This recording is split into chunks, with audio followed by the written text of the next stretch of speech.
Geraint Wyn-Davies is a Welsh-Canadian actor who has starred in numerous plays, movies, and television shows since his debut in 1977. We met Mr. Davies in September of 2023 and completely lost our minds. After we came to, we had one goal in mind: watch everything he has ever been in so that next time we're ready. How has this man made a career out of making out on screen? Will this be enough to help us make it through the next meeting still conscious? This isn't a podcast. It's an inoculation. Hi, I'm Rachel. And I'm Meg. And this is Ger Can Get It. This week, the long-awaited part 2 to our Robocop series, where we discuss whether we think tween-age girls should have Ethernet ports in their belly buttons. If they gave awards for makeouts on screen or stage, this guy would get a lifetime achievement. He'll find any excuse to get right to sucking face. You honestly wouldn't believe it. Dissecting each and every kiss with tongue. There's only one conclusion to come to. It's that Ger can get it. Ger can get it. I love that this is Robocop 2, the part that Ger is actually in. That's what this part will be called. Robocop part 2, the part that Ger showed up in. For like more time than he didn't, but also like not that much. I don't know. Yeah, it was a yeah. So the episodes we're watching are Resurrection, which is part 3, and Crash and Burn is Crash and Burn is part 4. Pluto TV was completely confused. It was like, okay, now you're going to go back and rewatch one of the earlier ones. And I was like, no, they're like in an order. And it was like, there's no order. Just chaos. It's all Robocop. You aren't going to know anyway. And I was like, fair. Entirely fair. Accurate. Yeah. I mean, that's how it is on Amazon Prime. You really have to type out the entire name. Like when I just tried typing in Prime Directive, it was like, do you mean Prime, the service that you're on? I was like, no, man. I was like, Prime Directive. It was like directors that you might like. No, man. No, Robocop : Prime Directive : other titles. And it still was really persnickety to try and get it to give me the right episode that I want. Like it in no way recognizes this as a series. It thinks they're 4 separate movies with sort of similar titles. It is a pain in the ass to get them. But unlike last week, where it was just chaos the entire time, this was like fun chaos. So I actually would, like to skip way ahead, I would recommend that, you can watch this for free. So I would recommend that you watch these 2 episodes because they're kind of fun. They're fun and stupid.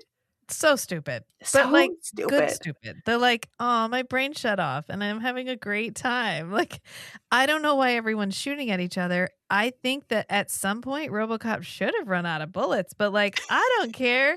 It's fine. Why is his gun sometimes a single shoot and sometimes automatic? Like every once in a while he'd be like pew, pew, and then he'd be like all with the same gun. It doesn't matter. I like to think that he has a big dial on the side that we don't see and he has to like crank the dial. This show does not reward you for having any kind of higher brain function. But if you can get into that real sweet dumb, that just barely like coma level, you know, like put this on the background. I will not lie. I normally when I watch an episode of something for Ger Can Get It, I try and be the consummate professional that I think you all know that I am. And I try and give my full attention and focus to what we're watching. And I take copious notes and I really try and be on top of it. With Robocop : Prime Directive : Resurrection and Crash and Burn, I was online shopping. I was like there were huge swaths of like, what is happening? And then they'd be like blah blah blah blah blah blah blah blah blah, and you're like, woo! And then it's like, you know what, actually I think we should shoot each other for 45 more minutes. And I'm like, God damn it. Yeah, just a straight gunfight with some Matrix type trick moves where like it wasn't clear how we got into this place where the other people were or why we're fighting or who's winning.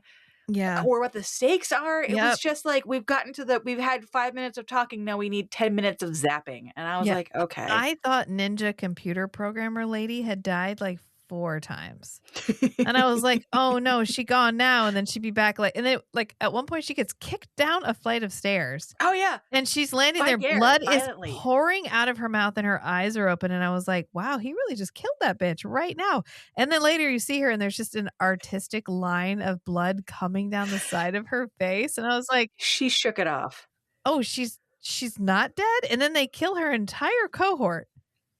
Just gone. Yep. And then she comes back again and she doesn't die until the very end. And she literally dies in slow motion. I was like, oh no, this is so hard to watch. The first 2 episodes, I feel like it was a universe that I understood. Like, I felt like I understood basically what was going on in terms of how the world worked. Like, it felt like you didn't care, but you I knew didn't care why you were there. Yeah.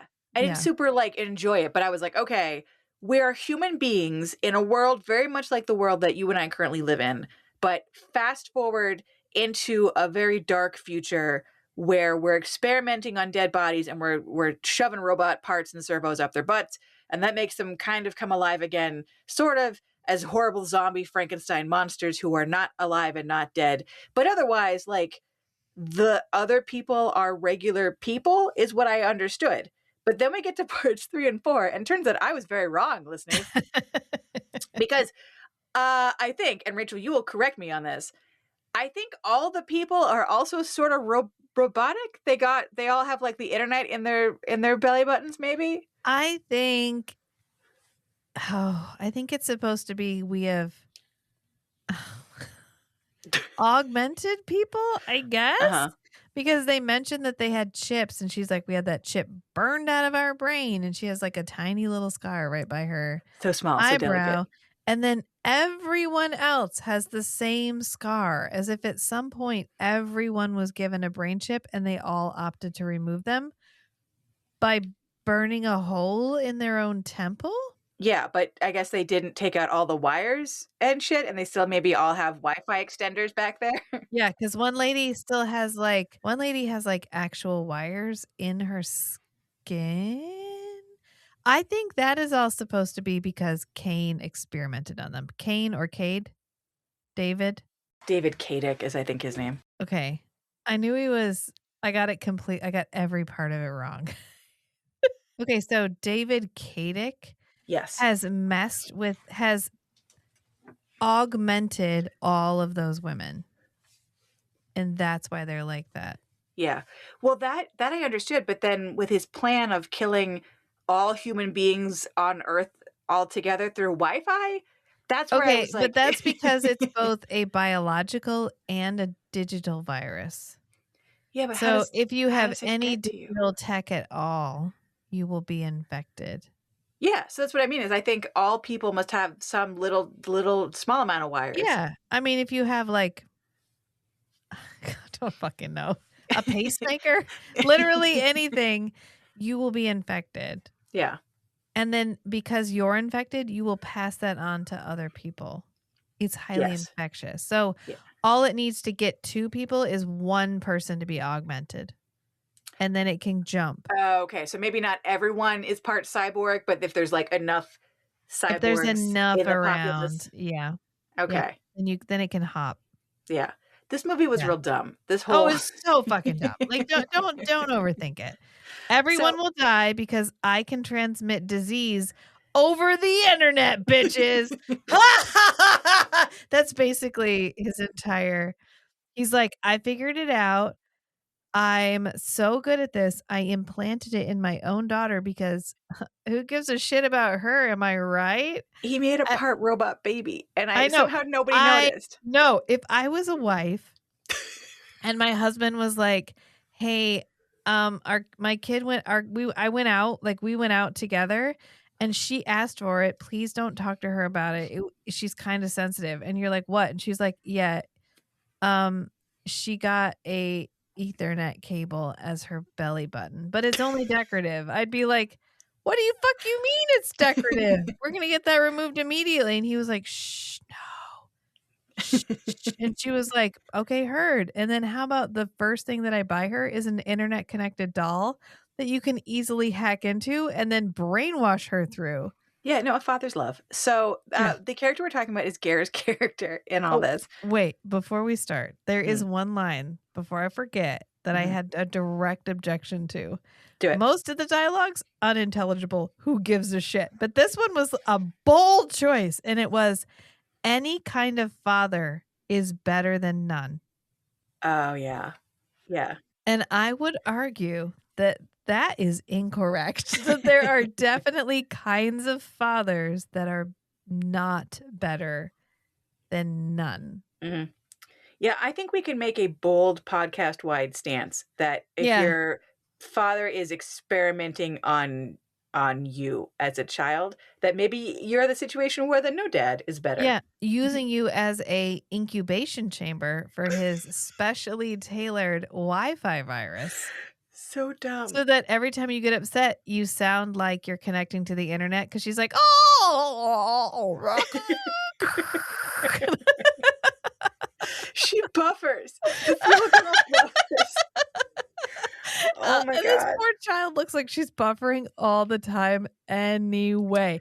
I know we spent a long time on it last episode where she's like, Mom, but it gets dumber. It gets no better. It gets no better. I was like, I think this child is having a hard time with life. Like, I don't know a polite way to say that, but I don't think that she's firing on all cylinders. Because she definitely makes choices that you're like, no child alive ever. My kid questions me when I give them the wrong cereal for breakfast. No child is going to be like, you kicked mommy down the stairs. Why are you so mean, daddy? Okay, let's go get ice cream or whatever she said. Yeah, that whole... And he says, sometimes mommies need to be taught a lesson. And she's like, yeah, tracks. It's fine. Got it. And there's a part where he like wipes the artistic blood off of her chin and licks it. And then he goes, you always did taste really good. And I was like, what just happened? Ger gave us the full 11 on this. The full 11 out of 10. He was like, I'm here. I'm committed. I got a whole ham. I am whole hamming this. Oh my God. You guys paid for the full Ger experience up front. Here you go. You're gonna get it. So the Ger character, I'll tell you about him and like what he does in his whole shtick. It's not important, but like what's most important is how he looks. Because when I said last time that he looks like what happens if David from the Lost Boys grows up and maybe like lets himself go a little bit, like that is 100% the look. They gave him bleach blonde hair, short, but not like shaved or anything, like short bleach blonde hair, and he's wearing like 3 layers at every time because it's Ger.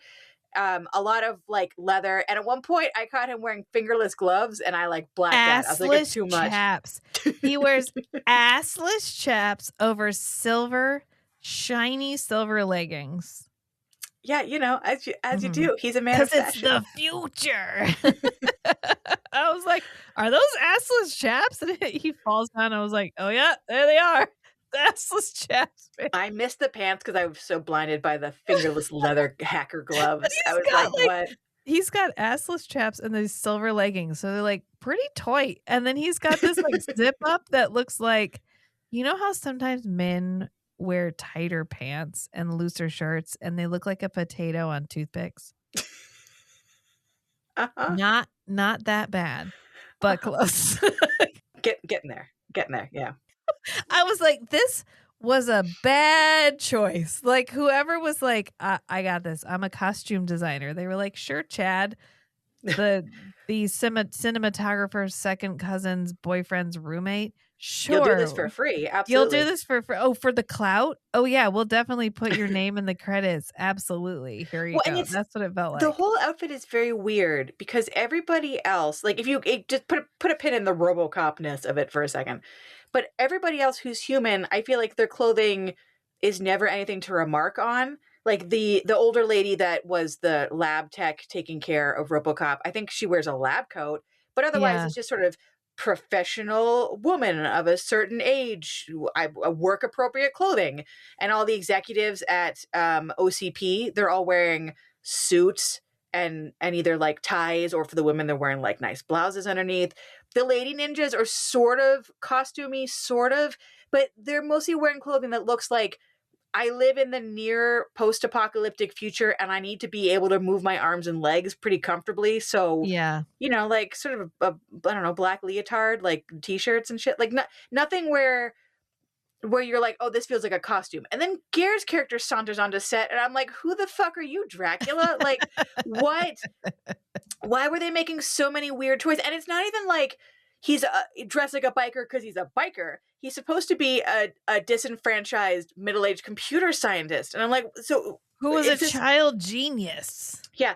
Is this midlife crisis the outfit? Like, what are we...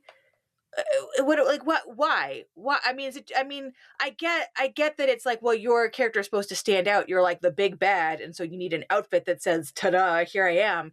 But it felt more like evil Liberace than guy I'm gonna take seriously. Like, just like why you're giving me so much. And then yeah, I think either because of or in response to that, Ger, in his acting for this, also, like I said, is going to full like 11, like break the dial off and eat it on the meter of how much you can be giving us, because he is shouting most of his lines. There are evil cackles. Monster hands as a characteristic are in full display the entire time. No. We got the no. At one point, I just started writing down all of his weirdly shouted lines. Like the very first time that we see him, he basically shouts, "How dare you enter old Detroit without my permission? Yes. There are rules. There are rules." And then he laughs maniacally. It's like, wow. Everybody else in this is sort of playing it like they're regular people. Even the Robocop guy, because he's a robot now, like his affect and his emotions are like a little bit lower than everybody else. So he's low, everybody's normal, and then Ger comes in with a full ta-da. And it's like, oh, wow. You have gone full Martin Short is what you have done. You're giving so much. And like, I love it. He dials the Canadian up to 11 too. Like, oh God, all of it. You're like, he's here. He was like, I'm here. And I was reading up on it, and I guess it was released on the Sci-Fi Channel. Mm-hmm. They had almost no advertising. They just dropped it. And then, of course, it didn't do well, but then it went on to do really great, literally everywhere else, like in Canada on the Space Channel and all kinds of other places. It did really, it made its money back, which I would not have said it did, except I think they paid like money. $5 a bag of cocaine and some gum, and then like a full honey ham for Ger, like was probably the budget. But other than that, I was like, wow, okay, great for you. But I think he thought this was gonna go. It feels like he thought either he was like, you bleached my hair, bitches, which means you get full commitment, or he thought this was gonna be big. That's what it feels like to me. Yeah, but I mean, spoiler alert, he dies in the end. So it's not even like if there were a Robocop Prime Directives 2. But he's like, it's just par for the course. I always die in the end. You could bring me back. We could figure this out. Because that's true. They could have Robocopped him. He doesn't really die. He like transfers himself into energy because he gets infected by that special disease that he made for himself. Oh, yeah. Yeah. And I know he dies, but he gets turned into energy / maybe pixels / maybe whatever. I think you could argue that there's a way to bring him back. Maybe he's in the Wi-Fi now. I would love the floating head of Ger. It kind of feels like the end of Forever Night, where they were like, let's end it like 2 seconds before he gets staked, because then maybe, just maybe, we can pretend he didn't get staked. Like, if this gets picked up and people want more, we can bring back the best bad guy ever in existence. You mean he could pull a Nigel in Forever Night and be like, oh, I'm sorry, you thought me disintegrating and bursting into flames would kill me? LOL. Joke's on you. Yeah, exactly. Because they were like, he's alive now. And everyone's like, how? And they're like, he just is. I don't fucking know. Don't worry about it. I got nothing. Who cares? Because then you could also bring back the mom, because she dies the same way. Oh, yeah. God, for a Yeah. second I was like, the mom in Forever Night. No, the mom in The Robocop. mom in this one, because she's like in slow motion, gonna hit the EMP, and she's like, no, she dies. It's a lot. I mean, a lot happens at the end, but the rest, like the whole first episode was like people shooting each other. Pretty much constantly. I'm gonna be honest and say I don't know what happened in that episode. In skimming my notes, so I know that the episode 2 ends with the two robots walking away like hand in hand. Episode 3 starts with them like skipping down the street together. And then Cable, they're being chased by some army. I think it's the OCP army. And Cable's like, I'll take care of it. And Robocop's like, really? And he's like, yeah, no, I got it. He do not got it. So we end up having a giant fight where basically Cable gets hurt in one spot and Robocop gets hurt in another spot. Or I think Robocop is maybe already hurt and that's why he can't help. I don't know. People are either being shot or hit with sledgehammers. They were being hit with sledgehammers. I have that in my notes. I was like, oh my God. But yeah, so we have two separate, we have the bromance of the two robots and they get broken up. And then the Cable robot gets picked up by David Kadick, who is able to, he like fixes him and then puts like an ouchie chip in his brain, basically. The Svengali chip. The Svengali chip. I hate it. He was like, this is the Svengali chip. He says it terribly too. He's like, this is the Svengali chip. He just like, I know, it got a little... Like, I don't want to say this out loud, but I'm contractually obligated to say this out loud. So I'm just going to garble it as much as possible. He's like, it's the Svengali chip. And you're like, oh, okay. And there's no subtitles. Of course there's no subtitles. In fact, if you're on Pluto and you try to turn that on, it just says adaptations for disability adaptations not available. Oh, okay. They are available on Prime, on Amazon Prime. They weren't good. They weren't like accurate, but there were words there that were trying. So if you want them, but yeah, he does call it. It is the Svengali chip. It's shaped like a star because he pulls it out of this clear case, and he's like, he like holds it up to the light, and then he's like, he shoves it in the guy's head. Ger doing robot brain surgery is now my new favorite, stupidest thing I've ever seen. It's so dumb, you guys. But is weird technology that could never exist in real life, is it a characteristic? At this point, yeah. Because I feel like with Gum Baby, he had to do all the Gum Baby stuff. Gum Baby. No. Oh, I had one moment of my life where I wasn't actively thinking about Gum Baby, and that moment is now over. I'm right back to Gum Baby with its weird little blinky eye. He had to do like, I feel like more than once we've been in a situation where he's like, and now technology, all of Tracker, where he was using a Palm Pilot to video call people constantly, like just space age technology that is somehow the worst possible version of what you think future technology will look like. That feels like a characteristic. I like that now that I know that he does not own a computer and may or may not be able to work a computer if you put him in front of one, it really heightens my enjoyment of every time that he has to use something technological in a film or TV show, because I feel like he's not constrained by the rules that you and I have about how buttons work. He's just a free spirit who's like, same thing with on Airwolf. Do you know what I mean? Yeah, like, yes, yeah. He was like, I'm just gonna push all the buttons. This feels like how you make a helicopter fly.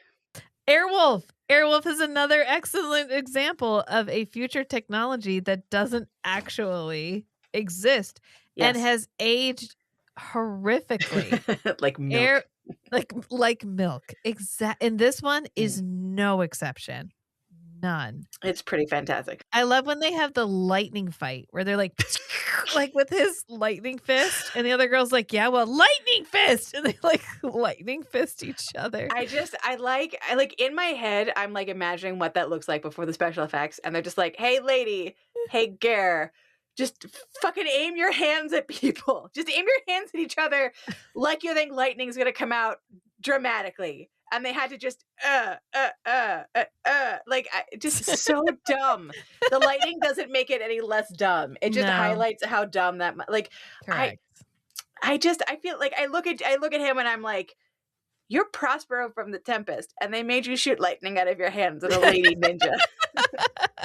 And it breaks my heart a little bit. Like, you know what? Like, you're getting paid, you're doing your job, like, you're having a fun job. I hope that you had fun doing this. But, like, I have to imagine that there's, like, a little tiny part of you that can see yourself standing there, lightning handing people and just going, what is my life? What is this? Well, there's the part where he has to say, "You could never beat me. I'm a man." Yeah. That. I was like, did you throw up in your mouth a little? Because I feel like you threw up in your mouth a little. Because he's like, guys, that's not a line that's going to get me laid. And they're like, this is not a get you laid character. And he was like, all of them are. Wait, he's like, wait, I don't understand. What do you mean this character is not trying to get laid? And they're like, no, he had her and now he doesn't want her anymore. And he's like, why? No, he's like, I get that, but like, who's the next one though? Like, Yeah, I'm done with this one. He's like, so then why am I paying attention to her? I'm ready to move on to the. Do I fuck any of the other computer ninjas? And they're like, no, man, you don't fuck anybody. He's like, why did I take this role? Who am I? I like how the character is not sexual. There are no sexual motivations. There's no like sexual looking forward, but it is still an inherently Ger character because him having sex to make the robot baby, big plot point. Like if he had not had sex with that lady and then made a baby with an Ethernet port in her belly button, this whole series does not happen. Falls apart. Yeah. And then in like, as you said, in like the first or second time he's fighting Mother of Robot Baby. So Mother of Robot Baby is the lady that we met before. She's the ninja mom. The ninja mom's baby is Ger's baby. So the first time he sees her in episode 3 or 4, and they end up having a fight, he does lick her blood off of his face and tell her that she still tastes good. So he still gets to be like, he has to like add a little hint of creepy sex maniac to a role that otherwise is in no way sexual. Like it's great. It feels like he's like, well, my audience, I mean, they're expecting a little something from the machine that is Ger. So I'm going to give them what they're here for. Correct. Which is me licking blood off my thumb hornily. That's that's what I bring to the table. Sir, is it bad that like I know that they like hit cut and then some like poor production assistant had to like paint something on the corner of his mouth and like that's what he's licking. Like I know.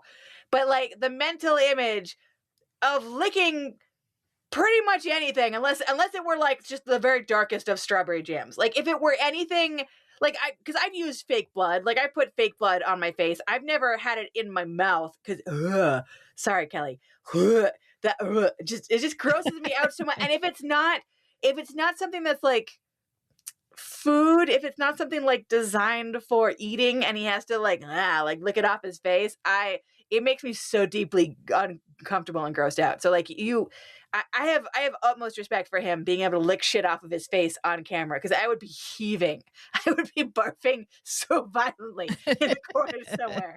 They wouldn't be able to use any of those takes. They'd be like, are you still on set? I can hear you heaving. I can hear you. It just is that Meg? Yeah. Yeah. You think she'd be on empty by now, but she's not. She keeps finding more. There is no basement. The limit does not exist. Okay. So, as we said, so Ger was a child computer prodigy. He worked for OCP.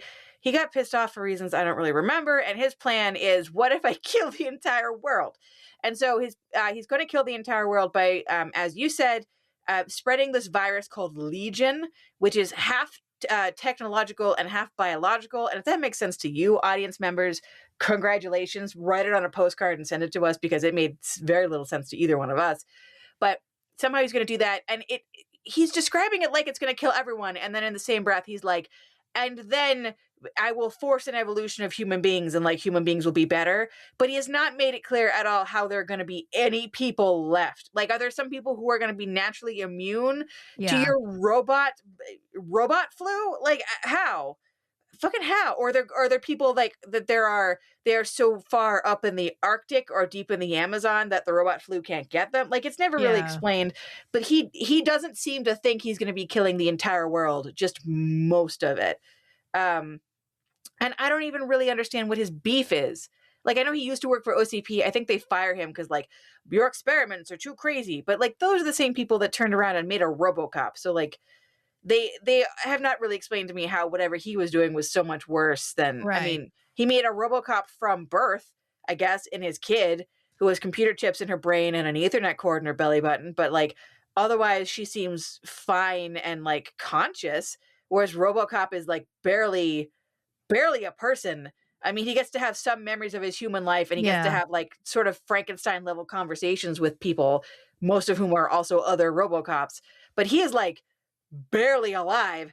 So at least David Koenig made a human girl who, although she seems very large for, like, 9, she seems, like, as you said last time, she seems definitely to be like a 15-year-old girl with pigtails.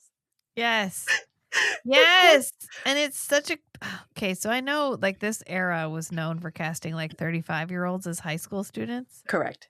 And I feel like, okay. But when you cast a full on like young teenager to be a very young child, it's not coming off the way you think it's coming off. Like It's distracting. the tone is like, is she okay? Is she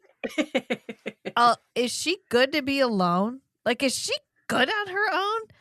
Can she handle the complexity of things like going to the bathroom? And like, is that a thing that she's good with?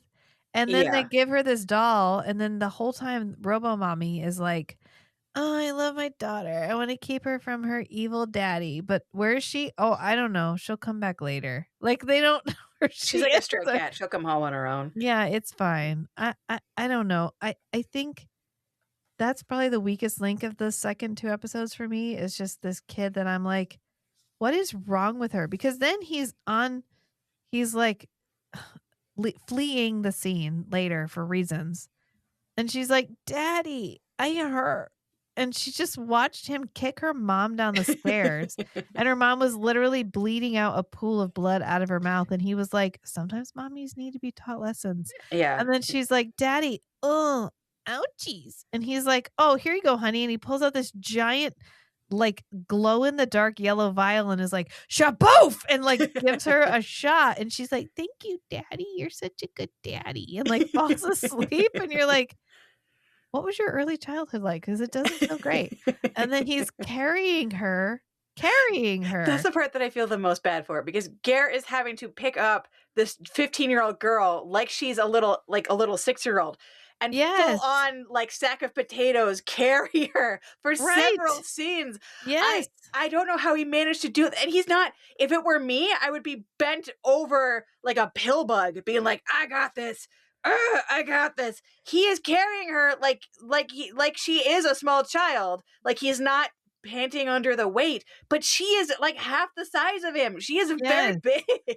She's quite, and then, so the first 2 episodes were pretty much about Cable and Robocop. Right.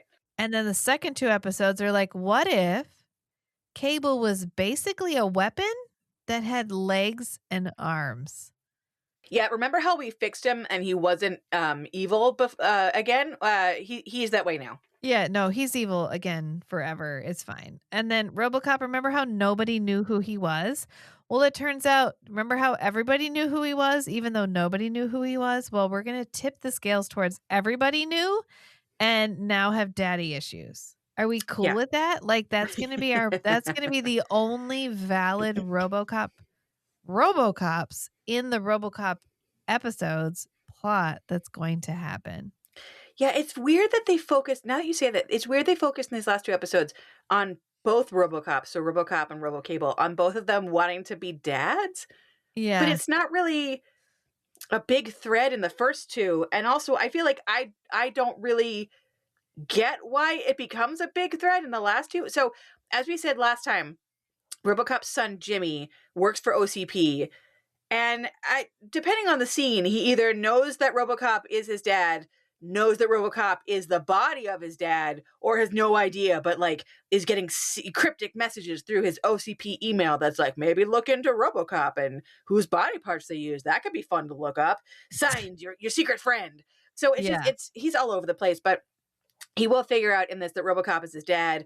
he will go through a little bit of a pissy, like, teen boy like tantrum scene, and then at the end of it he's like, yeah, Robocop, you are my dad, I love you, go fight crime. Like, it's just, and he leaves OCP and he starts his own company that's like the, I don't remember, it's like the Robocop's Son Foundation for kids who want to fight crime good. Like, it's it's like, okay, cool. What is this, a school for ants? For ants, yeah. Thank you for picking up what I was putting down. So I love that scene. So we end up so we end up like we have the Jimmy character for like whatever reason going through a whole, you're not really my dad, you're sort of my dad, I hate you, I love you, I hate you, I love you. Like, that's, and it doesn't add anything to the plot. It's just sort of there.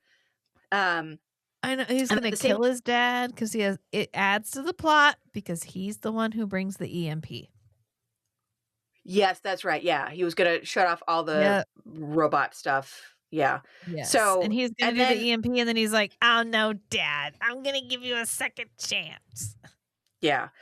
Kind of. And then so we have that daddy, robo human child relationship, and then we have Cable, who we knew previously had a dead baby, but now it turns out that his very mean wife, like, she makes it sound like she had a secret abortion and didn't tell him and let him think it was a miscarriage, is kind of the complicated pathway that I got through it. Like, it just seemed like, but again, it leads me back to, what is the point of view of the people that are making this, and who is being satirized and who is being villainized, and like, where do you, as the creators of the show, where do you want me to land?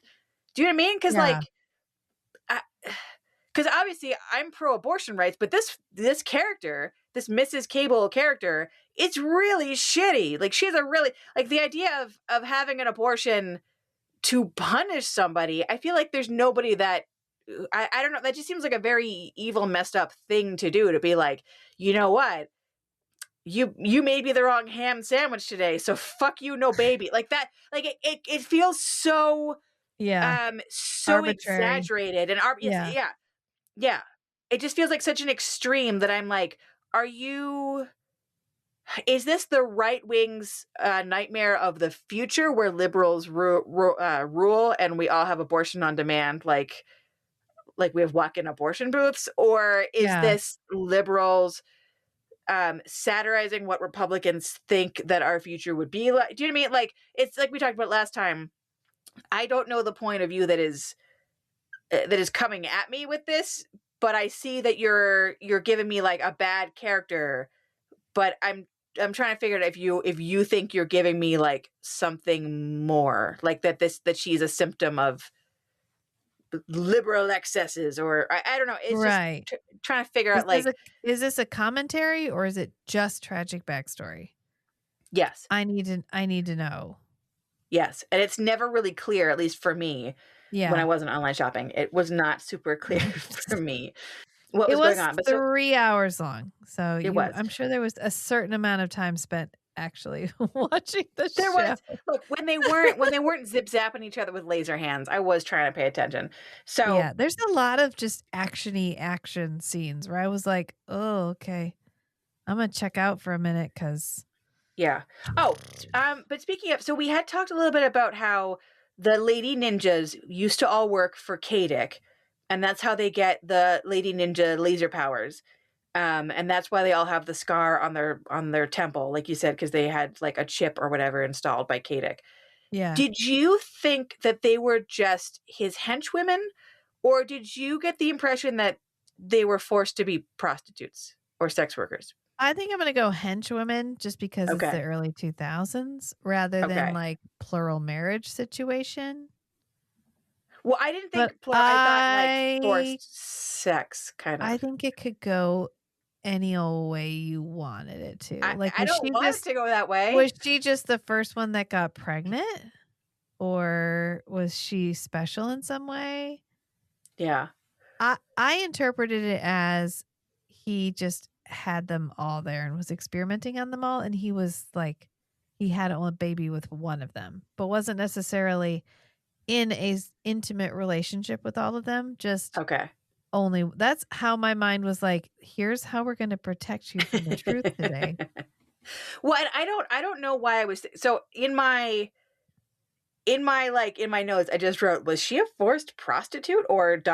question mark, and like I didn't follow up on it in my notes because that's when I also left my body and went somewhere else. So I don't know what about it made me think like it, not just the fact that she has the child with Kadik, that there were like other, when she was describing the things that he made her do as part of his little gang, it felt like it felt just unclear enough to me that I was like, was she just lifting heavy boxes? Was she committing crimes? Was she just letting you, like, were you just experimenting on her to see if you could make lasers shoot out of her fingertips? Like, was it, I don't know. I don't know why I got a forced prostitute vibe. Maybe just because it's the early 2000s and that's kind of always there. Yeah. So we will briefly see Robocop's lady love interest, the older woman with the lab coat, and she gets fired because OCP is firing everyone who it feels it doesn't need anymore because the Saint system is now about to get up running. So we talked about that last episode. It's their creepy AI, which again, now that we're about to be in the age of creepy AI, watching it try to take over the planet poorly was kind of fun, but also a little traumatic. Oh my God. Worse than if it had been competent. Yeah. Because it's like, oh, like real life? Okay, like real life. Got it.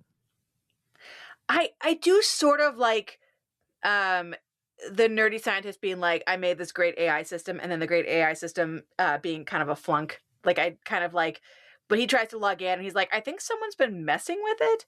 Because the Legion virus will have been partially uploaded into Saint. Nerdy guy sees that something is going on, can't really figure it out. And then like all that the nerdy virus seems to do is make Saint be kind of bitchy. Like, of course there's nothing wrong with my code. How fucking dare you? Don't even touch my code. That's rude. Don't be rude to me. Like it felt just like makes him like uppity. Yeah, it makes him uppity. Yeah. Yeah. So we have Cable with the Ger character, and they are trying to get to OCP to finish uploading the virus, which they need to like manually plug in his kid's belly button into OCP, like, I don't know, into a plug in the wall. Which is none of that is made up. Like if you think any of that's exaggerated, that's incorrect. No, that is exactly what happens. Yes. Yeah.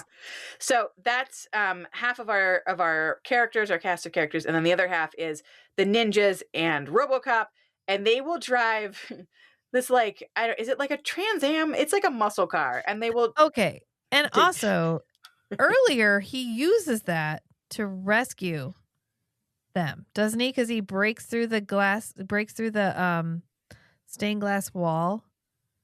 That sounds familiar. I'm going to choose to believe that. I'm pretty sure because they're like, this is pure Detroit steel, and he's like, ooh, and there's only one car.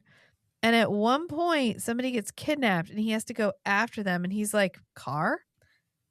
And he gets in the car and he drives after them. And he ends up crashing through the window, destroying the car, but rescuing ninja ladies and child.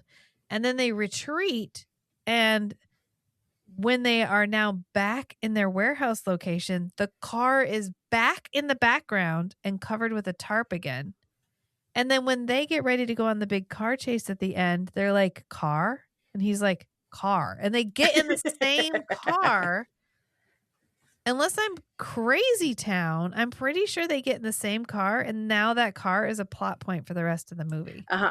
No, that is accurate. It's the Jesus Christ of cars. It died and 3 days later rose again. And I was like, are we okay? Yeah, you know what? It's fine. Because they don't mention there are two identical cars.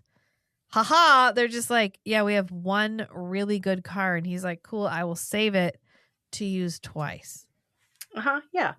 Yeah. It's like everything else in this, like the game is made up and the points don't matter. And everyone's getting shot and they're all getting murdered, violently murdered. And then we come back and everyone's, no, they don't come back to life, but they've done all the housework and they're just delicately covering their bodies with like the body covering sheets that we keep in the closet. Yeah, for the ones that stay dead. Yeah, absolutely. Yeah. So this miniseries will use knock-off rights-free Mexican standoff music Oh, yeah, for pretty much everything. Yeah. pretty much They're all like, the time. "Have we thought about a mariachi for this?" And they're like, "Oh, fucking fine. Yeah, mariachi's fine." We paid for one song and it was this, so we're going to use it in every scene. And to make it, I mean, you can only use this music in a standoff, and so every scene that is a fight scene will have to start with a standoff. So Yes. as you said, the Robocop son character, he has the EMP. He is originally chasing Robocop and the ninjas because he wants to kill Robocop for reasons. It's a whole thing, and it turns out that that Mrs. Cable, who does not seem old enough for this to make sense, but like let's pretend she is, that she somehow was working for OCP when Robocop, as the man Alex Murphy, was killed, and his wife was killed. And then somehow she arranges for Jimmy Murphy to be raised in like the OCP junior executives baby program.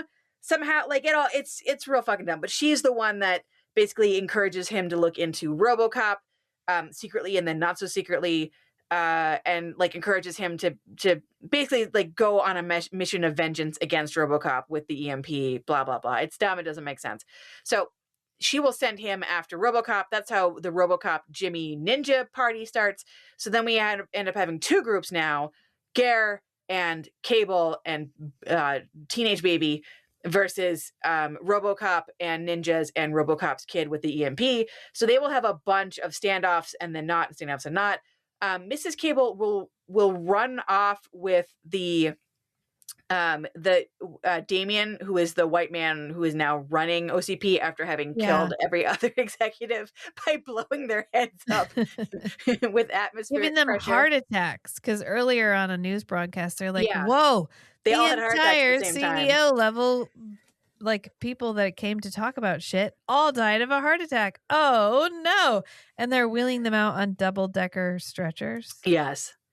Which I Yeah. thought was just what they told the news. Do you know what I mean? Like they all died from the I don't know, barometric because we don't pressure. come back to it. They're like, They don't, yeah, but they're all dead. Yeah.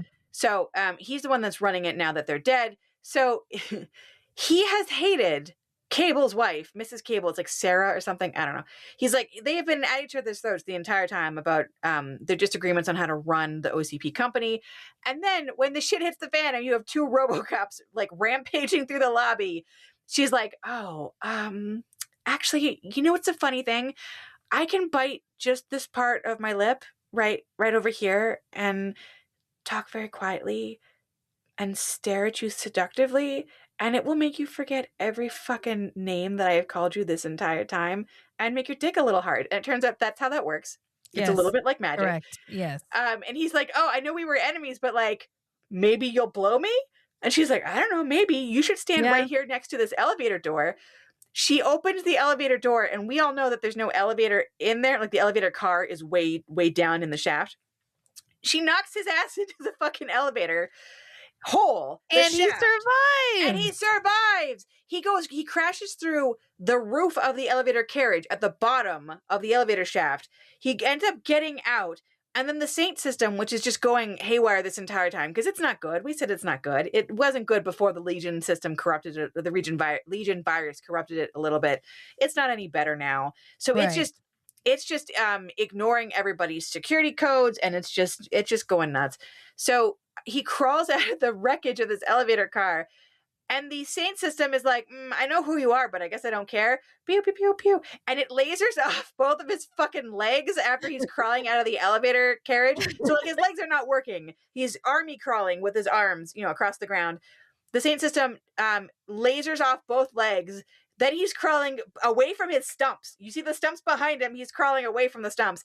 And then it lasers one more arm off, and he's like, ah, and he's like, it felt very much, I know we keep bringing this up. I know I'm never not talking about Paul Reubens in Buffy the Vampire Slayer, where his character dies very slowly and like milks it. So slowly. But that is what happens He's here. like, you all will pay for this. And then a laser beam shoots straight through his face, and he's still talking. He's still threatening.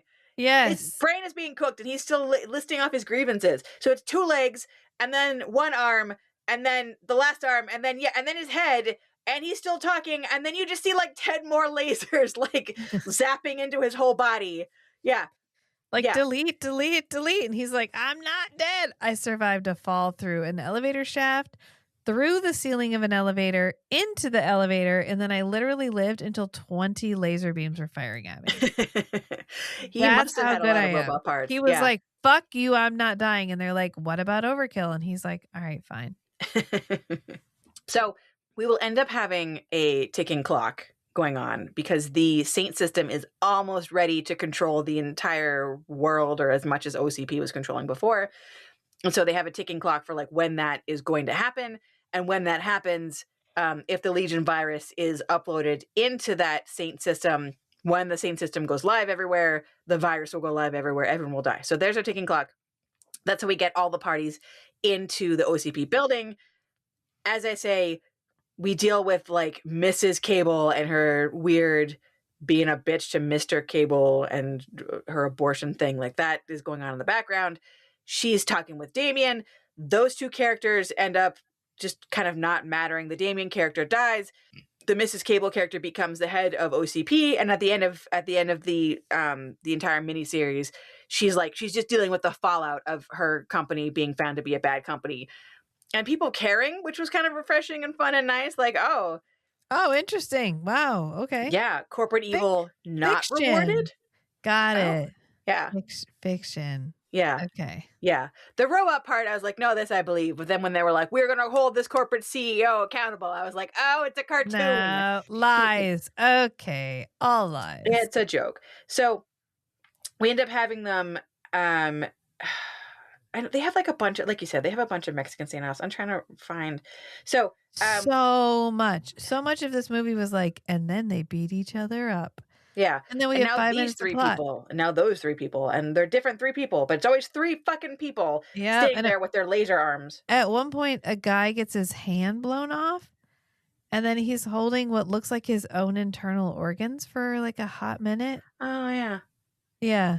And I was like, what the wait, It's what? weird. It feels like every episode had one not gross out moment, but like they were allowed to have one moment with blood and bone or blood and guts or like something kind of like a little bit gross. Not super gross. Like I said, I gag over pretty much everything, and nothing in this made me gag. It was all like okay. It was either so fake you were like, I'm fine. Yeah, pretty much. Or nothing happened. It happened off screen. Yeah, but every episode like had the one. Like you got your one scene and then you got to check it out. It feels like what we talked about earlier, where if you're PG-13, you get one fuck for your entire program. Like it felt like here we don't get one fuck, we get one bone sticking through a leg and a guy screaming. Like okay, like sure. So we will end up, as you said, all of the other lady ninjas die. I think Robocable kills them, right? Am I remembering that right? Yeah, because he basically gets his brain taken over. Yeah. And then he's the bad guy for the majority of the rest of the movie. Yeah. That was the most, and I'm saying interesting, but I mean like frustrating when I say interesting. Because so for the first two episodes, Cable is like not in control of himself at all. He is just a robot in a meat suit. And then Robocop gets him to like, remember who you were, Simba, like remember. And then he knows who he is. Yes. So that's how we end the first two episodes. And then in 3 and 4, he is still aware. That's not taken from him, but the Svengali chip that Ger's character puts in his head means that if he does not comply, if he doesn't follow along with what Ger's character asks him to do, Ger's character like turns a knob and Robocable is in a lot of pain. So it felt like a very weird, like not even an arc for the character, but like you started out with him not in control of himself and not knowing who he was, and then in control and knowing, and then back to knowing who he was but not in control. Like it just felt like why what am I supposed to get from this? Why are you doing it this way? And then at the very end of the movie, he will have enough control over himself to be able to, doesn't he turn off the Legion thing, or he like hits, he stops it. He's the hero at the end. Yeah, somebody hits an EMP. I know that much. I think it's him. I think it's him that hits the EMP because he knew that Robocop was already like passed out, and apparently, and Matt will confirm this because it's science. Yes, if there's no electrical activity, it can't be disrupted by the EMP. Yeah. Mm-hmm. So Robocop was sleeping, knocked out, dead but not dead, and so when the EMP goes off, it does not fry Robocop's brains. Nope. But it fries everything else. So, nowhere in Delta City has any power. Everything is like back to the Stone Age. But I guess also we're not infected with Ger's character's super virus. So I guess it's a win. Neat. Yeah. I don't know. So his character is just, it's got a weird, it's just such a weird, it's like not even an arc. I don't know what you'd call it. It's like a weird pathway that this character he's goes just through. a mustache twirling villain the whole time. Yeah, except when he's Robocop's like former partner friend. Oh, Cable. No, Ger. Ger's Ger, just yes. a mustache. No. Cable is like, at one point you think they're going to give him depth as a character, and they're like, ha, psych! He had a moment of weakness and he let somebody implant a chip in his head. And now he's even further under other people's control. Yeah, it just feels like, why? Like, why are you... I don't know how to say this in a way that doesn't sound insane, but like, why are you hurting this character so much? Like, what is that? Because I feel like normally you hurt a character and you're telling us something about the character or the world, or you're giving him something to struggle against and overcome, or like what? Yeah, and he doesn't do anything for them that a human couldn't do. Well, except, I mean, he puts 2 guns into his leg holes. So I mean that, but like, I had a good example a minute ago and it like fled my brain. But like, sorry. Wow, I had it all coherently lined up, and now that I'm ready to say it out loud, my brain's like, what? What are you talking? You know what? But I'm just going to I'm going to stand by it. Okay. In that they could have had a hired gun and it would have been just as sufficient. Except he takes shots. Like, he takes shots on his armor. Yeah. Well, and also I feel like with him being part robot, Ger's able to send him zaps. If it were a human man, you'd have to, I don't know, have like a dog collar on him or something. It's fine. It's fine. He ends up being under control. And then Murphy, who for the first 2 episodes, we weren't sure. I mean, alternatively, people knew all about him and people didn't know who he was.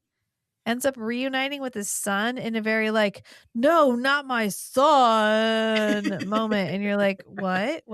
What? And then for the rest of the thing, he's like, I got to prioritize my kid now. That's where we get the line, no, any kind of father is better than no father. Because he's like, what kind of dad do you think I could have been for you? Because Jimmy's all salty because his dad didn't raise him. And he's like, how was I supposed to fucking raise you? I'm an actual robot. I'm a Robocop. Like every 15 minutes an episode ago, I either knew who I was or I didn't know who I was. Like, that's where I've been trapped for a really long time. Yeah. And you think I was going to show up and be really great daddy material? Yeah.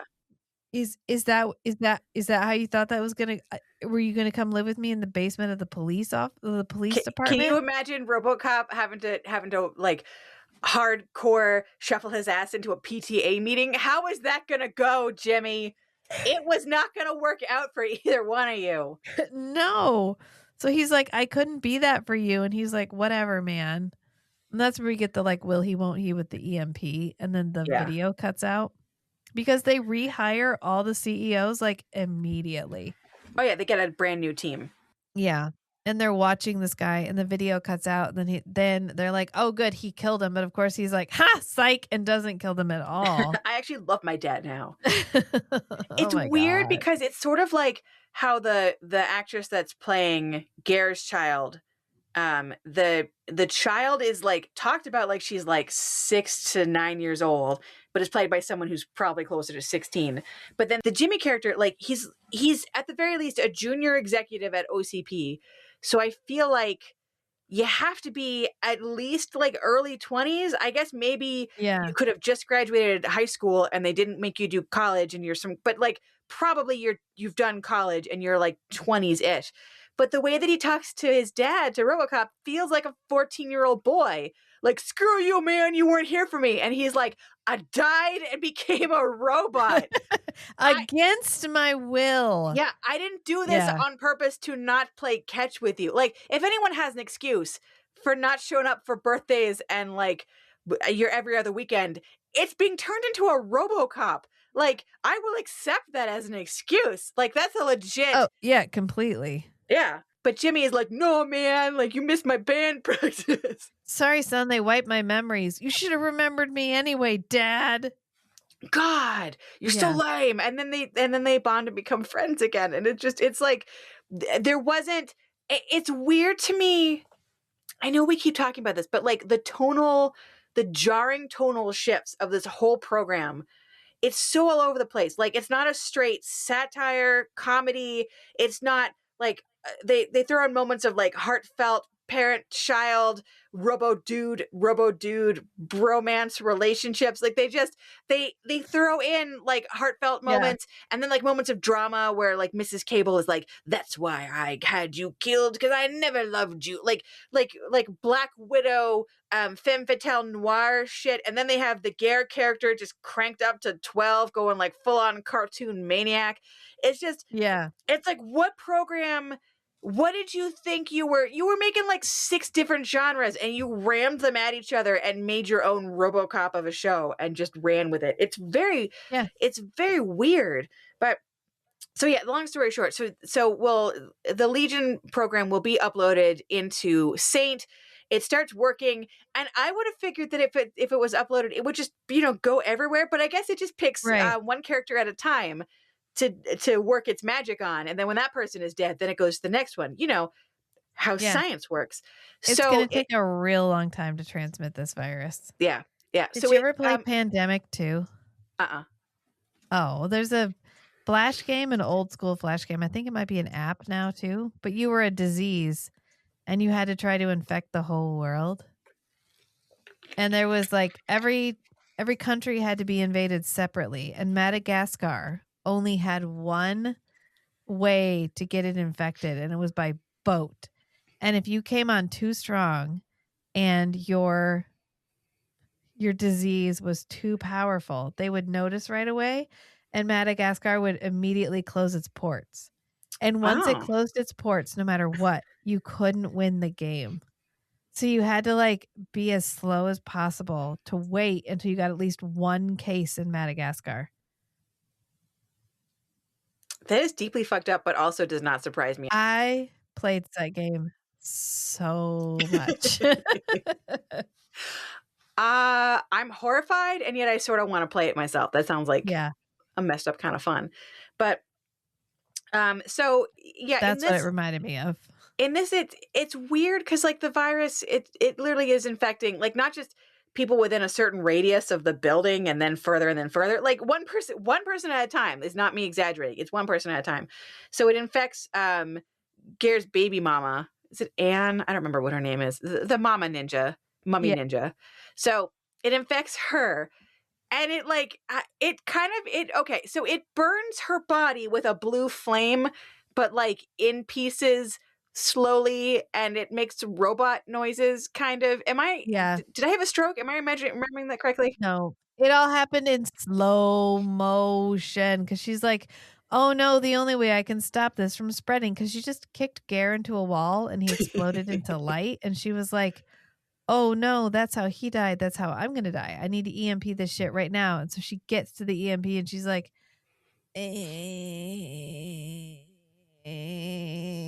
like it's just so long, and then she dies.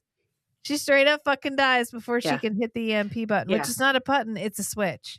So even if she'd smacked it, it wouldn't have done anybody any good. And then it's just like, well, that was really anticlimactic. Ger's dead. The kid somehow was the virus, but also the virus didn't kill her. So like maybe she's the only thing that survives. I don't know. And then the mom explodes into light too, and then nobody EMPs anybody until the very, very end.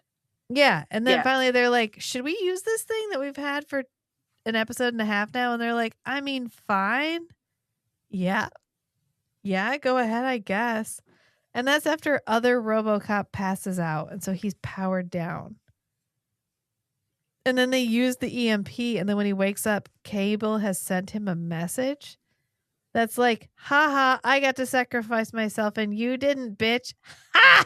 And that's the end of the entire show. Pretty much. And Robocop's like, I think we could be a family, son.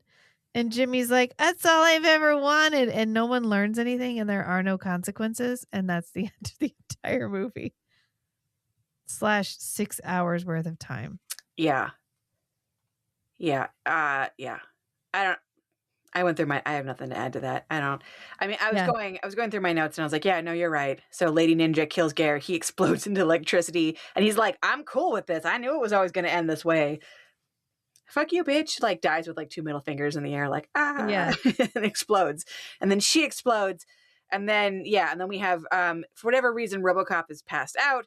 Robocable hits the EMP, saves everyone, and gets to send a little like digital bitchy I one-upped you voicemail message to regular Robocop.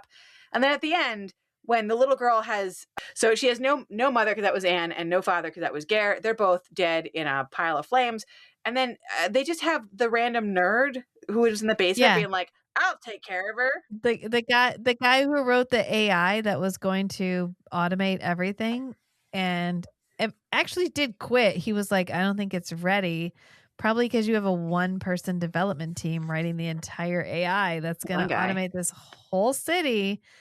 And he was like, I'm out actually. And then at the end, he's like, I could adopt a child. And they're like, yeah, you seem fine. Did you notice with him that there was like half of a second in one scene where he was clearing off his desk and he had a picture that looked like he used to have a wife and used to have a daughter. Yeah, yes. But they never really explain it. It felt like, or he's the child in the picture.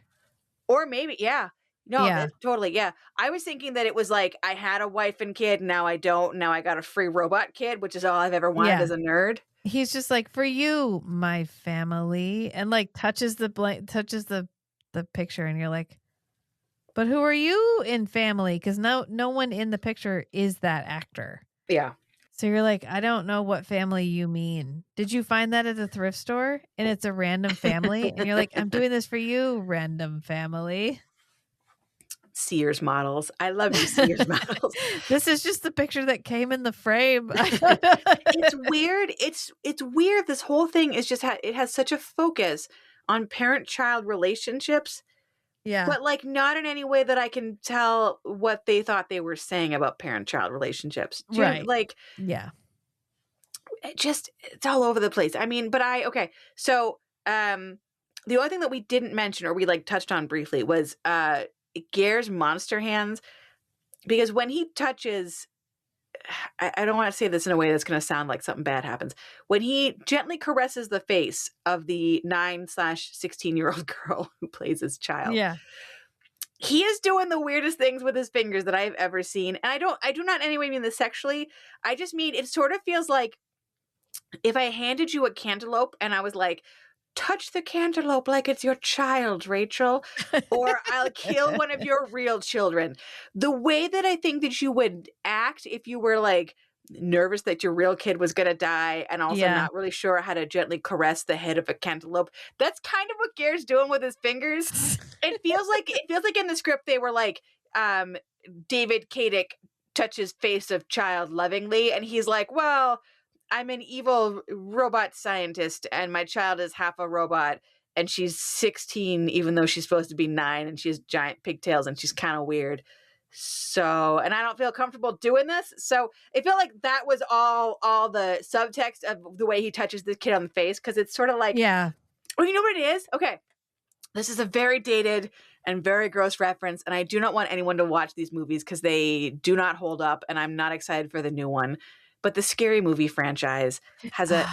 Yeah, I know. I'm not excited for the new. I saw the trailer and I was like, you guys just seem like jerks now. So we mentioned that when we did that 1979 Dracula series, because we watched, I think it's Love at First Bite. With all the pop culture references that would have been timely in the 70s. Yeah. Yeah. And you're like, okay, I get where you were going. I don't get any of this because it's not 1970. We barely speak the same language because we're using words differently. But I'm happy for you that like this must have been really fucking hysterical in its moment. Oh yeah. And the Scary Movies that I believe in that episode I referenced the Scary Movie franchise where I was like, there are so many references to like in Scary Movie that do not age. Where if I went back and watched them now, I'd be like when he has the dance fight with Michael Jackson. Oh, and he has to fight Michael Jackson. It's not as funny now. No, It's not but as funny but now. I will agree with you that, like, for better or for worse, whatever age we were when the first Scary Movie came out, I remember being like, "This is the funniest, most subversive, amazing thing ever." And now as an adult, I'm like, "Oh, Yeah, okay." Like, I don't there's know if like a that lot of gross out stuff, and I don't. So I mean, yeah. there are some things that are funny. There's some things that like could be funny if I explained them to you for 20 minutes if you weren't of the age to have grown up with this movie. And then I saw Yeah. the trailer for the most recent one. And I was excited that it was coming back because I was like, oh, you know, there've been so many like horror franchises since the last Yeah. Scary Movie came out. Like, I like these actors. I think they're all really funny comedic actors that do a good job. And I saw the trailer and I was like, okay, you just seem like you're punching down. You're not. Yeah. I don't Yeah. know. But anyway, but so not to like, I mean, you know, you do what you want, audience. If you want to watch it, you want to watch it. But there's a scene in, I think, the very first Scary Movie, because that's like the only one I ever saw, where this character has a like a withered claw of a hand, like a little tiny doll hand. Yes. Yeah. And yeah, and there's a famous scene where he takes his little doll hand and he gently caresses it up and down this unwilling man's face, like, let me just Yeah. touch you with my little doll hand.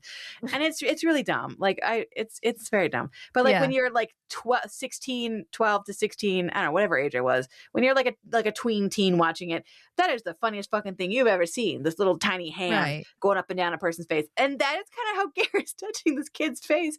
Like, I don't want to do it and I feel weird doing it. And I'm like, could they not have just let you like pat her on the head? Because that would have made the audience Yeah. know that you were an asshole. And also you Yeah. wouldn't have had to like touch this kid on the face. But it's like this weird one-fingered, it's hard to caress with one finger. It's like a weird, it's like it doesn't feel like loving, it doesn't feel sexual, it doesn't feel normal. It just feels like upsetting. They Yeah. want And him like yeah. go full monster hands, but like one monster finger, just like just like shaping around this kid's head. No, It's unsettling. it's such a weird it's such a weird moment. And a couple of times, I think they have him like do a little forehead kiss, which would be fine. It would be fine. But again, just the performance of it, it felt very like, I don't He's want to do this. intending to kill her. Yeah. He's planning to kill her because that's what he does at the end where he's like, I'm going to use you to bring about this virus. Correct. He didn't care about her fate. No. And then you're throwing all this, like, he really was a good dad. He was just caught up by circumstance. Well, You're it's like, just, what the fuck do you mean? it's, you know, I think that's what makes it weird, is because I can absolutely see a character who is so evil and callous that he's able to stroke the kid's face and kiss the kid on the forehead, all the while intending to kill her. Like, I don't actually love you. I don't actually care. You are a means to an end. And if the way that I get you into the kill chamber is by patting you on the head, then that's what I'm going to do. Like, I could see that performance, right? Yeah. Where you Yeah. play it sort of sincerely, but like with a sinister undertone, and then you have the sinister reveal. Or I could see the one where he, you can tell that he's kissing the kid's head and patting her on the head in a very rote manner, in a very like, I don't even give a shit. I'm not even going to pretend to care about you because I'm that evil. But like, Yeah. pat. I guess, sure, I'll give you a little like a disgusted little kiss on the head. I don't want to be here. I don't want to do this. But I'll do it because I'm getting you to the kill chamber. Or, right, you have one who is totally disinterested and extra evil and not even putting in the half-assed effort of kissing her, and then you just don't have any touching at all. You just have her, Right. have him like pick her up like a sack of potatoes, like drag her around because she's half robot. He doesn't give a shit. Like, any of those three variations, I feel like I know what that looks like. I've seen it. Like, I can understand who that character is. Yeah. This somehow doesn't neatly slot into any of those. It honestly just seems like Ger, not David Kadick, Ger as Ger is like sort of uncomfortable touching this weird giant 9-year-old's head. He's just like, After so much carrying, it's such a weird. yeah, It's and why are they fine. making him carry her? Like, it doesn't add anything. You put giant don't pigtails on her. know. You want her to seem like a kid. The pigtails, I guess, sell it. So why are you making this poor man? It's the early 2000s, so he's like, what, 40s, 50s? You're going to make him hurt himself, like carrying this giant kid. Why? I mean, the last season of Forever Knight's like 1997, so this is only a couple years after that. Is it? I guess. Why does he look so different to me? I don't know. It's I need the to get bleach my blonde hair. And then the wiki has the worst photo of him. It's like they did stills until they found the one where he was like, and then they put that one as his picture. Yeah, I know that you said that this movie series was popular some places, but I feel like It was popular enough to make its money back. yeah. Let me qualify that. Oh, we missed the best part though. Okay, so remember how I said way back in the beginning that in episode 1 he goes from having 3 prime directives to a secret 4th prime directive because he was hacked. And the 4th one's like, you must kill John Cable, dun dun dun. So then episodes 2 and 3, they're like, it still starts out with the prime directives being listed, and it's back to 3 prime directives for both of those episodes.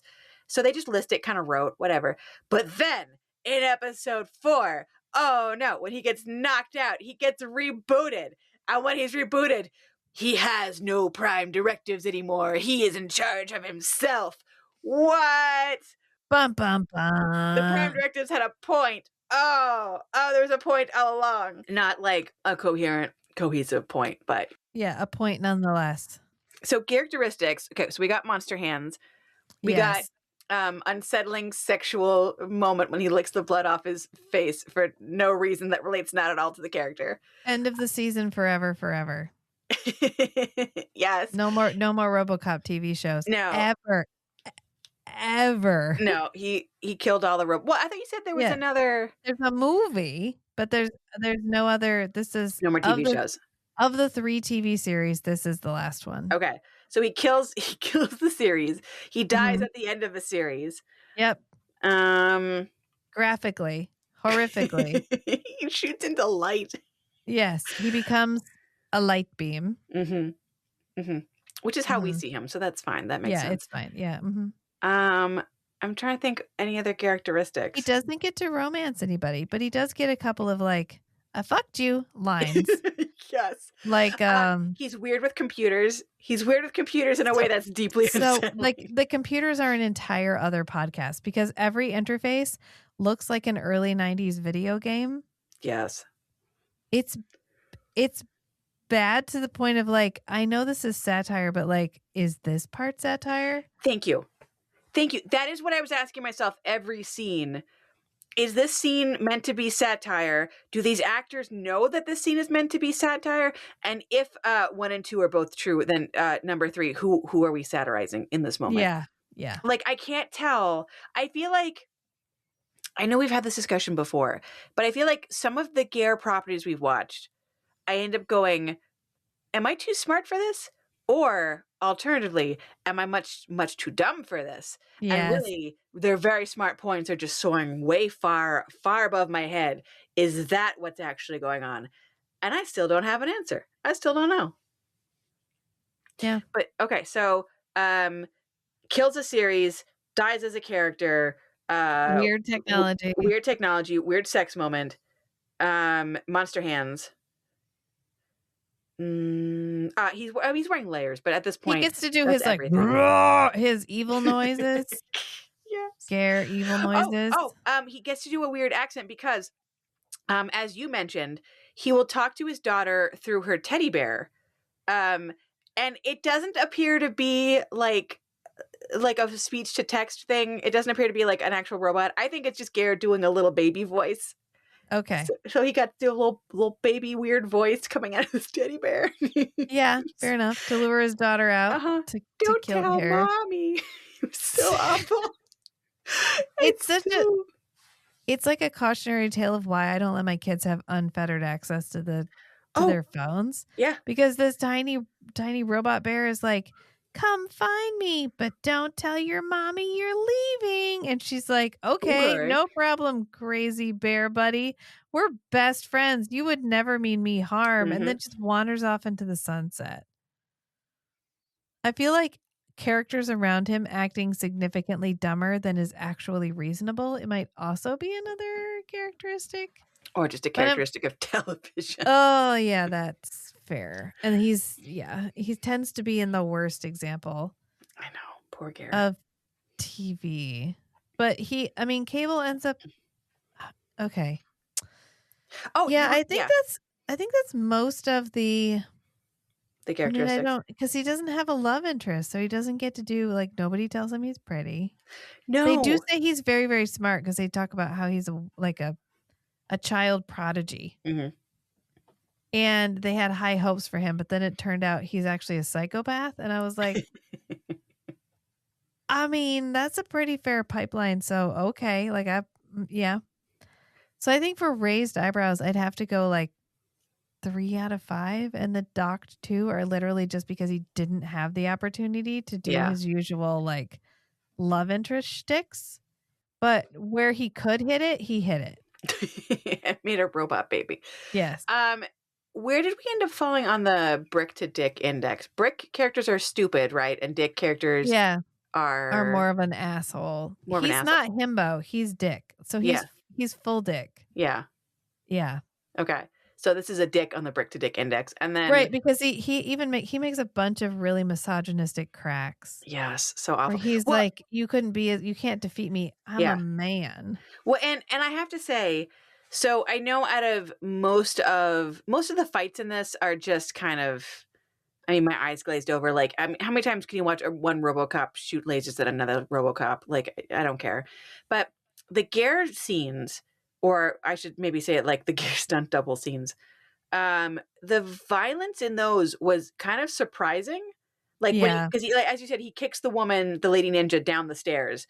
And when she falls, the camera follows with her. Like, it's pretty violent. There's one scene where the Robo-Cable guy, I think, is choking the Jimmy character. And that scene, for whatever reason, was going on and on and on, and like also seemed really violent. So there's like a couple of there's like a lot of like nonsense fights, and then there's like these little throwaway fights that felt very real and very good. So like, I think whoever was the stunt coordinator, whoever did the stunts did a great job. Whoever did the like gunfights did a really half-assed job. It's a weird mix. But I think Ger did a good job when he was being a real face punchable prick as his character. I'm going to surprise myself. So in terms of enjoyability, rating for all 4 episodes together, I would give it like a 7. And I'm surprising myself by saying 7 because the first 2 episodes, the last 2 are so much better. Yeah. I wonder why we thought that. But the mystery for the ages. But like, where they tried, I appreciated that they tried. Like the Cable character being sort of a jerk when he was a police officer, and then having like family emotional struggles, and then his friendship with RoboCop, like taking him out, like making him human again. I thought that was kind of poignant. The Ger character is just really stupid fun. Like, just like so much fun. It doesn't make any goddamn sense, this robo-computer virus. Like, so stupid. But like him cackling and giggling with glee in his little fingerless gloves, and like fake typing on a fake computer, and being like, oh, we have to hook up this teenage girl to a satellite dish through her belly button and probes in her asshole or whatever. Like, it's so dumb. It's so dumb, but it's like, it's the parts where they're serious, some of them were surprisingly enjoyable, and then the parts where they're apeshit are also very enjoyable. So like, it doesn't come, if you're looking for a cohesive story, no. If you're looking for anything that makes any kind of sense, also no. But like, it's kind of fun for what it is. I think that's fair. I don't know. I didn't think I was going to enjoy it. I would now like to. I have not seen any other RoboCop properties. I am now willing to see another RoboCop based on this. Like, if this, there you go. Yeah, if this is like the on or off switch, like, I would give it a chance. I would give it a chance from this. It's more fun than you would think. But before we finish, you were going to tell everyone the list of all the Forever Knight actors who were in this. Remember? I was. We know that you're correct. Cable was Frank and Francesca. I was a different person. I think I covered most of the highlights. Like Marta is the lady who ends up being the CEO. She's the guy that pushes the guy down the elevator shaft. Who's From Marta? For I Have Sinned. Oh, is she the sex hotline lady? I hold the keys of perdition and of death. That one, that lady. What? The sex hotline lady. Sex hotline lady. Yeah. Yeah, and then the guy who plays Robocop is in it. He's the guy, the boyfriend from Baby. I still can't believe that. That's upsetting. And then Francesca. And I think there was a couple others, but they're sort of background anyway. And like, then don't worry about it.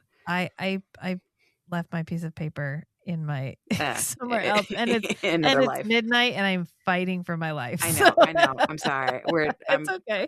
We're gonna get through this. So, but I mean, I just couldn't believe the whole, like, the Trinity, like the main three characters are all from Forever Night, and he has to act with them. Do you think they remembered? No, here's the key. Do you think he remembered them at all? No, no. He remembered Marta. Of course. Yeah, of course. I guarantee it. The other guys, he was like, "Oh, great. Hi, I'm Ger." And they're like, "Yeah, we were like in an entire episode of TV together." And he was like, "Yeah, I don't." You and every other Canadian actor, bro. Yeah. So, as a real quick aside, so I got the chance to meet, I told you this, but I didn't tell the listeners. I'm going to say the listener, because I'm assuming at this point it's one person who's like, like sitting like with bated breath, like, oh, but, I didn't tell the listeners this. So I got the chance to meet Terry Hawks last weekend. And for anyone who doesn't know, Terry Hawks is a Canadian actress and voiceover actress. And she is most famous for being the voice of Sailor Moon, the Deke, I think, dub of Sailor Moon.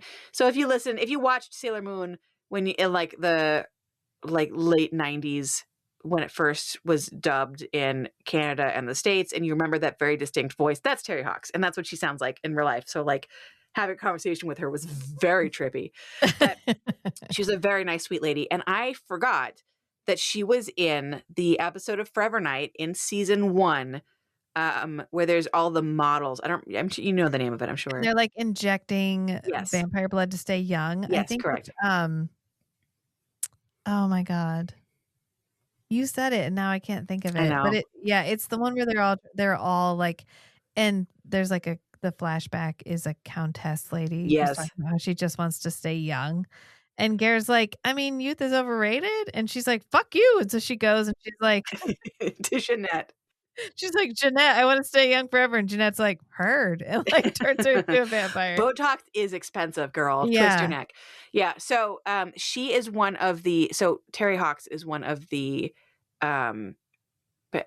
models who wants to stay young in that episode. So she's like wearing like 80s, early 90s style workout gear, like a little pink leotard with like an overall leotard on top of the other leotard. It's great. I love it. And what was funny was when talking with her, Terry Hawks did not remember the name of Forever Night. She's like, I knew I was on a series, like I was on an episode of a series. And I was like, are you kidding me? But she knew exactly who Ger was. She didn't know Forever Night and the episode she was in. But the second that I mentioned Ger's name, because it's a sickness at this point, I'm going to mention his name to any other Canadian actress. The second I was like, Ger, I was like, you probably don't even. I was like, we do this little podcast, this little like off the side, very small podcast about Ger Wynne-Davies, and she's like, I know him, ma'am. They all so like yes. So to bring that full circle, do I think that Ger remembers the names of everyone he's ever worked with? Like, no. Do I think the ladies will remember Ger? 100% yes. It was so funny. She's like, I knew I was in a thing with him. He had like a series. If Looks Could Kill. Thank you. If Looks Could Kill. It's what, season 1, episode like 19 or 20, probably. Yeah, it's pretty late in the season. It's 19. So anyways, yeah. So they all remember him, I'm sure. So from 1993. 93. She remembered it 33 years later. She was like, oh, Ger. Yes. It cracked me up so much. I love that. She's like, oh yeah, whatever. Fuck the show. Yeah, no, I was definitely with that guy. As we've announced previously on previous episodes of GCGI, we are running currently, sort of to the best of my ability, we are running a Vampire Dog 5K. We're trying to raise money for the MS Society of Canada. there is a Bonfire website where we have t-shirts for sale. And so any purchase of the t-shirt, everything above, I guess, the cost of what it costs Bonfire to make the t-shirt, all of that will go to us so that we can donate it to the MS Society of Canada to atone for our sins for having watched the Vampire Dog episode. Much like Ger's character, we too would like to atone for our sins for having participated in watching that episode where, again, for anyone who doesn't remember, a dog cures multiple sclerosis by vampirism. So whatever you think that means is what that means to you. So we are selling 5K t-shirts. So if you just want to buy one of those, thank you very much. We'll appreciate it. We also have a bunch of prizes that are available to win if you send us screenshots of your time for running the 5K. So if you don't want to run the 5K, just buy the t-shirt. Thank you very much. We'll send the money. If you would like to win a prize, and what we have available are both Forever Night CDs. So the first one and the second one, whichever one is which. We have the cassette, the audio cassette tape of, I believe it's the first Forever Night CD. I don't think they ever made the music into a second cassette. So that's kind of a fun thing. We have posters of the GCGI logo signed by both Rachel and me. Even if you don't want one of those, you're probably going to get one. Because You're going to get one. I don't know who would be asking for that. But if you want it, we did that for reasons. And then, drum roll, the grand prize, I guess, is I was able to purchase a Forever Night crew baseball cap from, I believe it's the third season of Forever Night. So the final season, it's a cool baseball hat. It's black with red writing. It says Forever Night on it. If you already own the crew jacket, you'll match. You'll have a whole ensemble. I couldn't get a crew jacket. I got a hat. So if you want to win the hat, send us your time. If you donate, let's say $30, I feel like that's a legit, we're serious amount. You donate $30. If you don't buy a t-shirt, you just donate the $30 and you send us your time, then we will put you into the drawing for one of our fabulous prizes. If there's fewer than like 5 people, you're going to get a fabulous prize. Like, let's be honest. Like there's like 5 prizes. If there's only 5 people, you might be getting a whole box full of fabulous prizes. So I will keep everyone updated on the Instagram because that's the best place that I can do it. We'll keep you updated there and on here. So again, if you want a Bonfire t-shirt, just go to Bonfire. The money part's all figured out. If you're like, no, I want to win a fabulous prize, I'm figuring that part out. I'm working on it. But basically, for fabulous prize, you got to give us money and you got to actually try and move. Just walk. Just walk the 5K. I don't care if it takes you 3 hours. It'll probably take me 3 hours to walk 5K because I'll stop a lot and get distracted. But eventually, we will all have walked 5 kilometers. We will be sending money to the Multiple Sclerosis Association of Canada. And my goal, my very reasonable goal, is I would like us to meet $100. And even if 99 of that comes from me, I'm hoping that we get $1 from listeners. I think that's a reasonable goal. It is so reasonable. It is so low.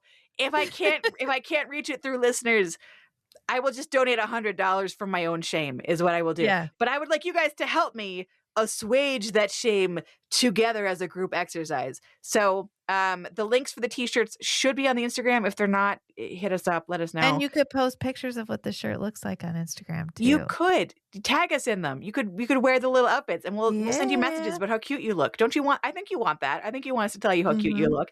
That's a service that we provide here. We're like Cameo, but cheaper.